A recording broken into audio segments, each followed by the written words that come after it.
So, ayan guys, may nag-comment, real ba yan or for content only? Ayan guys, ito lang yung masasabi ko. Pag ako gumawa ako ng video or nag-post ako ng any content, sinisigurado ko po na 100% legit. So, kahit tanongin niyo si Diwata kung talaga bang inabot ko sa kanya yung cash, kung binawi ko ba after.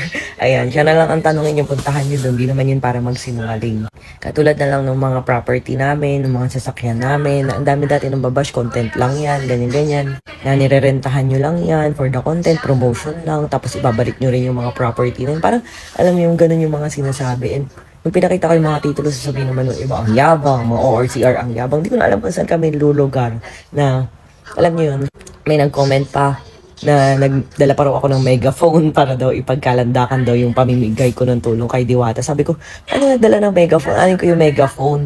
Kasi nung time na yung paglabas ko, nasigaw ako para marinig ako ng lahat. Alam mo, eto ha, legit. May dala akong maliit na speaker na parang affiliate ko dito sa TikTok. May nagbigay lang sa akin. Tapos may super liit na microphone. Salita ako ng salita kasi guys, maraming mga vlogger doon. And talaga namang in-announce ko na pupunta ako doon. Kasi, alam mo yun, ang dami kong gustong tulungan ng mga small vlogger na, kasi doon din ako nagsimula from walang follower. Tapos ganyan ngayon, 20 million na tayo follower. Gusto ko silang magkaroon ng content kahit hindi nila ako kahit hindi nila ako bigyan ng hati or what. Masaya na ako na maraming mga content creator na magkaroon ng viral videos, ganun, 'di ba, kumita. Kasi parang si Ate Agi, alam niyo ba guys? Pagdating doon sa bahay ni Diwata, sabi ko, Ate Agi, bilisan niyo. Pala kay for the reels yun. Alam mo yun, parang kasi kumikita kasi si Ate Agi minsan 12,000 sa reels, ganyan. Si Ate Dayan, yung isa pang bantay ni Talia naman, in-encourage ko rin na magawa rin ng ganun para mag-video-video sila. Alam mo yun, sinusuportahan ko talaga yung mga ganun kasi extra income yun and para yun sa family nila, ba diba? Yung mga sinasabi na parang ginagatasan lang daw kami, si Diwata, ng mga vlogger. Ako sa akin, ayos lang. Kasi kung para yun sa family nila, diba? Para yun. And besides, guys, nakakatulong sila sa business kasi sila yung isa sa nagpapakalat para ma-promote yung business namin. Alam nyo ba, sisikat ba guys si Diwata kung hindi dahil sa food vlogger na, hindi ko alam kung sino, pero feeling ko may isang food vlogger na nagpa-viral nun kauna-unahan. And para sa akin, kiklabutan to. Yun yung pinaka dapat pasalamatan ni Diwata. Kasi ang tagal lang din Diwata na nagpapares. Tinanong ko siya. Ngayon lang daw siya nag-boom dahil nga sa mga food vlogger. Kaya super thank you sa mga food vlogger na nagpo-promote ng mga small businesses. Ayan. And yung mga nagsasabi na parang ginagatasan or what, ganyan. Sa akin okay lang talaga guys. Kasi parang, alam mo yun, parang for the future nila yun. And para yun extra income. Kunyari may work kayo, extra income yun. Why not, diba? So support lang ako sa mga gano'n. Kaya nagdala ko ng mini na, kaso syempre ganda, super liit. Walang nakakarinig. Tapos yung mga tao, hindi talaga nila ako binibigyan ng daan. As in, parang siksikan nga, super daming tao kasi. Kaya nga, nabutan ako ng megaphone nung parang guard ata doon ni Diwata or what. Basta parang hindi sa akin galing yung megaphone na yun. Ate ko yung megaphone sa bahay, di ba strip ko naman. At yung nagsasalita ko sa megaphone, di ko rin marinig yung sarili kong boses. Di ko rin marinig yung sarili kong boses doon sa megaphone. Kasi ganun pala yung megaphone. Kasi first time ko lang nakasalita sa ganun.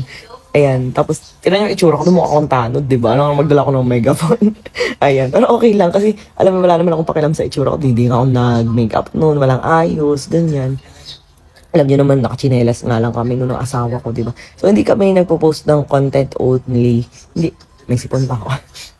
hindi kami, yung parang mag-flex ng hindi naman totoo. Kasi alam niyo yun, parang, maraming kasing ganun, kaya di ko masisisihin na maraming tao na nagdududa sa mga influencer or what. Kasi marami naman talaga gumagawa niya na nagpo-post ng content lang, tapos bawian din, parang mga ganun. Pero kami talaga guys, once na binigay namin, walang bawian.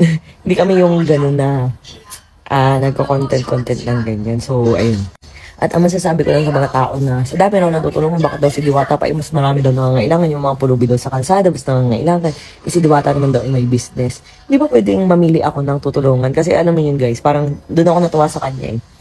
Kaya mas napili ko siyang bigyan. Pero nung araw na yun guys, merong homeless or taong grasa mismo na may daladalang aso, nakaangat pa yung aso niya, nahingi siya ng pera. Kasi namimigay ako ng pera that time. Nabigay kami sa mga rider ng 5,000, ganyan, 10,000, ganyan. And yung guys na yung homeless or taong grasa na yun, bot-bot yung aso niya. And napansin ko yung puppy na kawawa kasi nakaangat ganyan. And nakita ko si Kuya, binigyan ko siya ng 10K. Yes, binigyan ko po siya ng 10K. At sa mga sasabi na mas marami nangangailangan kaysa kay Diwata, ba't si Diwata, ganyan. Dahil kaya ko raw binigyan, dahil sikat, dahil trending, or what. Guys, alam niyo ba, tingnan niyo na lang yung pinost ko sa Blue App. Meron akong nag-donatean dati ng 500,000 halos na nasa hospital yung anak niya. Tapos hanggang sa nilibing ako pa rin, nagpalibing, lahat. And hanggang ngayon, nagpapasalamat pa rin sa akin yung nabigay. Isang tao lang yun, hindi ko nga kakilala yun. Distributor siya, pero di ng Rosmar. Kaya ngayon, distributor ko na siya. Kasi nakita niya yung totoong Rosmar.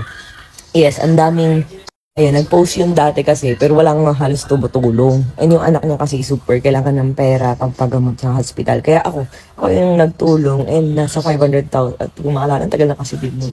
And bukod doon guys, ang dami na talaga namin natulungan kahit ang asawa ko. Super dami na namin natulungan. Hindi lang po si Diwata, kaya naloloka ako pag sinasabi niyo na dahil lang sikat siya or what, kaya binigyan, ganun. Tapos may iba pa nagko-comment, mababawi ko rin naman sa vlog or what, yung kikitain. Hindi naman ako vlogger. Di ba, dito nga lang ako sa TikTok post, wala namang kita yung mga videos dito, di ba? Kahit sabihin mo pang million views, wala ba akong kinikita dun. At ayun, pero may vlog ako na pinost dun sa aking YT channel. So, nasa link in bio. Nga yung katotohanan, yung buong mga binigay lahat kay Diwata, ganyan. So, ayun. And sabi ko nga, lahat ang kikitain dun, ipanda-donate ulit natin. Meron pa akong kinita sa manalamin na music video ko dati, para nasa 100,000. Hindi ko pa nakiklaim. Kasi guys, hindi naman po ako, alam mo yun, parang nagpo-post lang ako sa vlog yung mga importante, like yung parang kasal, binyag, birthday, mga ganun, importante lang yung pinopost ko doon. Pero hindi ako for the vlog kasi kumbaga, mas kumikita naman kami sa skincare kaysa sa social media. Kaya hindi ko maintindihan yung mga tao for the judge. So, ayun guys, at ayun nga sa live ko nga, mag-register na kayo sa live event ko dahil mamimigay po ako ng piso iPhone, piso cellphone, piso laptop, at piso kung ano-ano pa sa live ko sa May 16. Ayan, kaya register na kayo guys. Bilisan nyo, huwag kayo magpatumpik-tumpik pa ha. At marami kayong mabibili na bagsak presyo ng Rosmar's product. So, panoodin nyo na yung vlog ko, link in bio.